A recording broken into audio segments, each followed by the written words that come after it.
It is late summer in the countryside, and this is what my little farm kitchen looks like at the end of summer.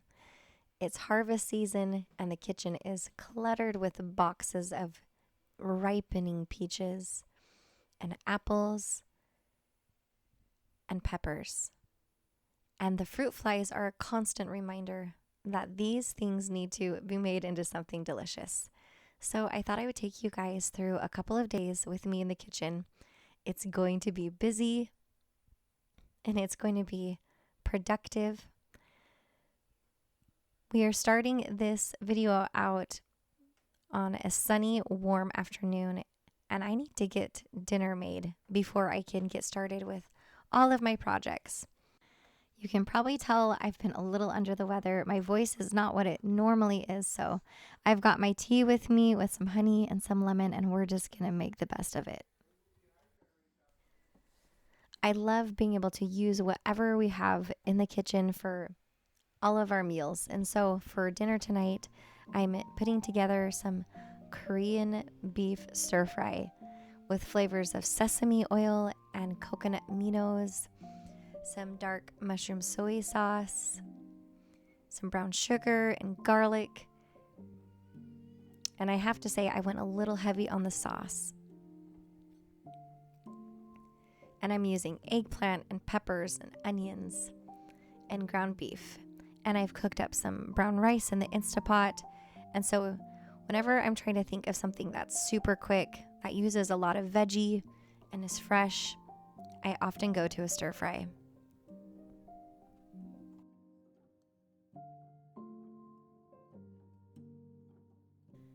Although we've planted about 13 fruit trees on our property, they are only a couple years old and not bearing much fruit. And so we are so blessed to be in farm country where we can go to an auction nearby and buy produce for a fairly good price. So Jared brought home a bounty of ripe peaches that are just needing to be used yesterday.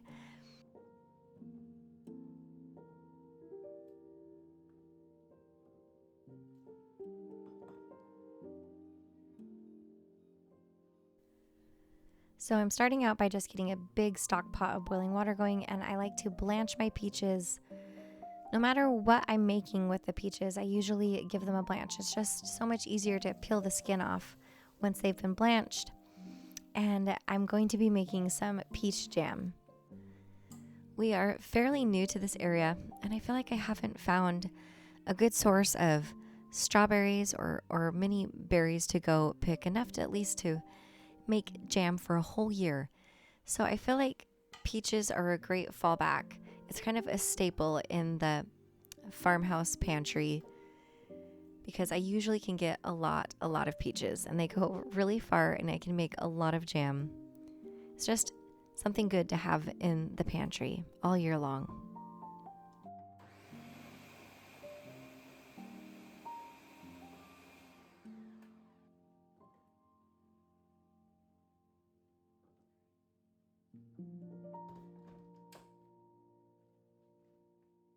So I'm following the instructions that are on the back of the pectin package. I've got 16 cups of fruit here in the pot that I need to mix the pectin and sugar and lemon juice with, but my pot is way too small, and this is the largest stock pot that I actually have. So this is the boiling water that I'm using to blanch all the peaches with. You have to excuse the background noise. The kids are watching a movie upstairs with Jared, which is great because that means they're out of the kitchen. So I'm going to have to finish blanching all the rest of the peaches that are in this box and then peel them. I love blanching the peaches first before I freeze them, before I make jam, before I do anything, because then they just peel off so easily. It's just easier to work with. So I'm going to blanch the rest of the peaches, peel off the skins. After I'm done with the blanching water, then I'm going to pour the water out of this big black stock pot. Then I'm going to put the 16 cups of fruit for the jam into this stock pot, and then that's going to be 16 cups of sugar, and that is actually the less sugar option. So that's the plan, and let's get back to it.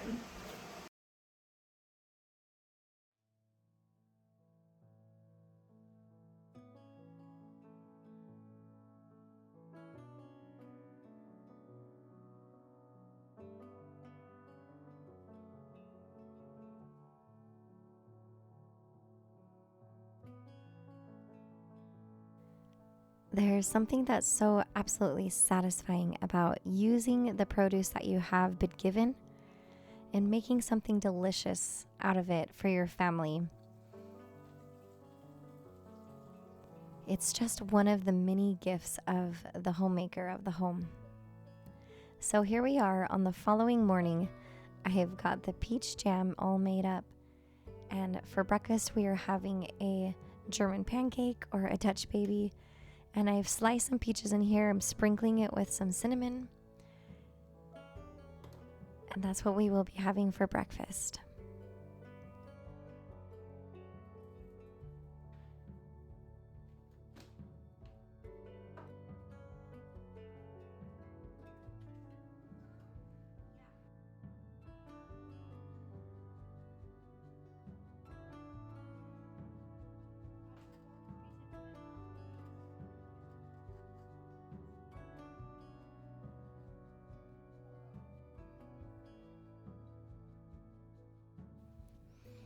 A good chunk of the peaches that we blanched yesterday went into the freezer. I love dicing up all of my peaches onto a baking sheet and freezing them that way so that they can break apart and just go into smoothies nice and easy. I've put them on some wax paper so that they wouldn't stick to the sheet pan. And so that came off really nicely. And you can see how juicy all of these peaches are, and we're going to save all of that and just break it all up and put it into a gallon freezer bag. I think most of these are going to go into Jared's protein shakes, but I also can use them to make pies and desserts, and maybe even try making a little bit of peach sherbet if we're feeling a little bit of dessert later. Mother Nature doesn't wait for anybody, and it goes the same for peaches. When peaches are ripe and they're brought into your kitchen, you've got to find something to do with them. And so a lot of these I just put in the blender and parade them and put them right into the freezer. And we can make jam or we can make fruit leather out of them later. I think reverting to freezing as much as you can is always a great idea, because you can always make peach pie filling or whatever it is. But I have learned from past experience to not procrastinate some of these things because they just won't wait for you.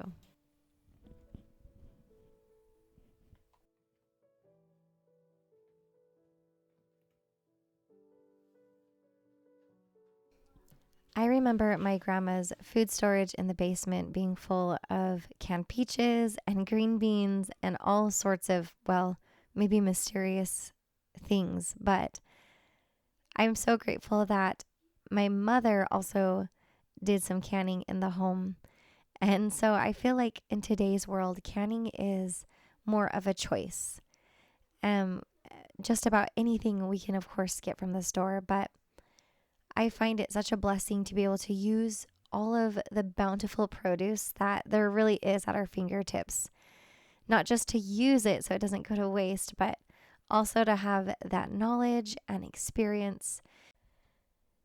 These are the kind of traditions that I want to pass on. I don't want them to stop with me.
Last year, I froze a big batch of pear pie filling, and I absolutely loved having that on hand and using it in all sorts of delicious things. And so we peeled as much apples as the kids and I could possibly peel and filled up the stock pan. We filled it with sugar and flour and cinnamon and nutmeg and let that just sit without the stove on for about 30 minutes until all the juices came out. And then I let it simmer for just a moment until it thickened up.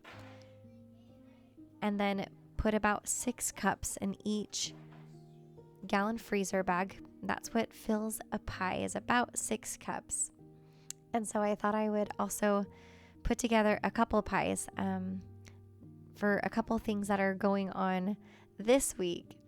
But I just love having pie filling on hand. It makes desserts really simple, especially during the holiday season or when you have company coming over, to pull that out and whip up something.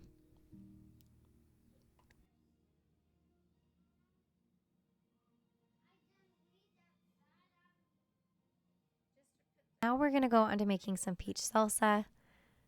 When Jared was at the farmer's auction picking up all of this produce, there was a farmer that was just getting rid of an assortment of peppers.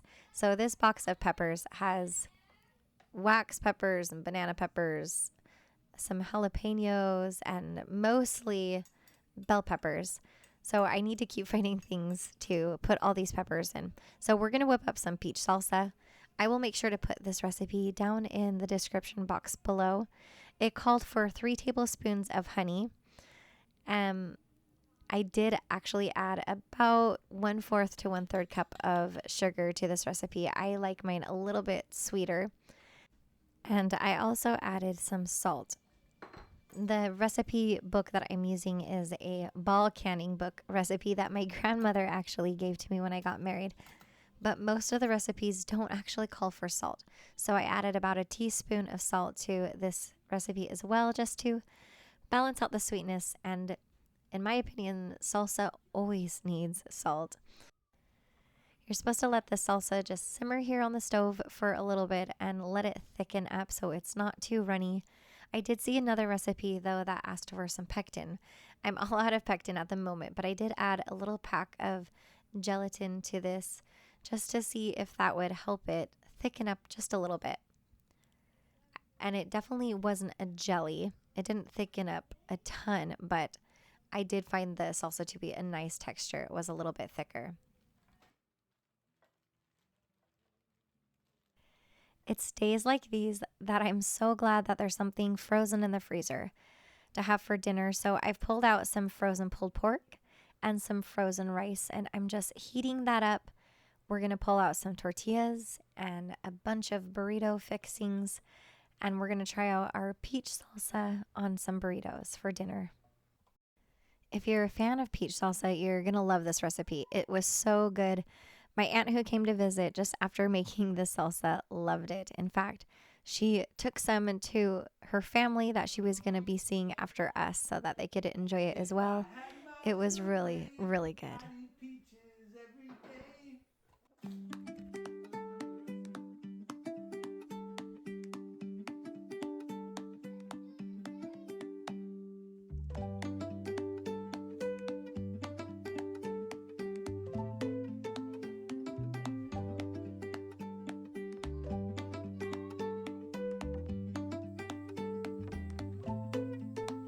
I love something that I read recently that said, you can do anything, but you can't do everything.